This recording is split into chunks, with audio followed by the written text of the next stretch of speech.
Економскиот директор на гинекологија Валјон Белја ги познал тројцата напајачи кои со тупаници го претепале на паркингот во Чаир и ги посочил на полицијата, дознава Телма од извори блиски до истрагата. Но не го знаел пиштолџијата кој го застрелал во нога. Четвртиот напаѓач застега како дух за истрагата и се води како непознато лице. Не само Белја, туку и тројцата приведени кои биле со него вечерта тврделе дека не го познаваат, велат изворите на Телма. Белја е се уште во градската хируршка болница Свети Наум Охридски во стабилна состојба и надвор од животна опасност. Откако ќе излезе, напаѓачите не смеат да му се доближуваат.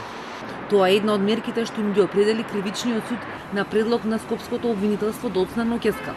Останатите мерки се забрана да го напуштаат градот, редовно да се јавуваат во суд и одземен пасош. Тројцата се осомничени дека извршиле грубо насилство и тешко го повредиле Белја, а со тоа во јавноста предизвикале чувство на несигурност и страф. За кривичното дело насилство за кое се осомничени, предвидена е затворска казна од 3 до 10 години. Осомничените му се приближиле на оштетениот и го нападнале удирајќи го со тупаници по лицето и телото. Непознато машко лице, кое било заедно со нив, извадило огнено оружје и со него испукало 2 куршуми. При тоа го погодил оштетениот во десната подколеница и му нанел тешка телесна повреда. Мотивот засега официјално не се соопштува. Медиумите пишуваа дека економскиот директор на гинекологија имал несогласување со градоначалникот на Чаир Бисер Ганил, затоа што му била стопирана општинската плата. Од општината негираа вмешаност на градоначалникот. Изјавата пак на министерот Спасовски дека Ганил добивал закани од Белја, зашто имало и пријава во МВР, укажува на тоа дека постоело некакво несогласување меѓу двајцата функционери на ДУИ. Од партијата пак тврдат дека инцидентот не е поврзан со ДУИ.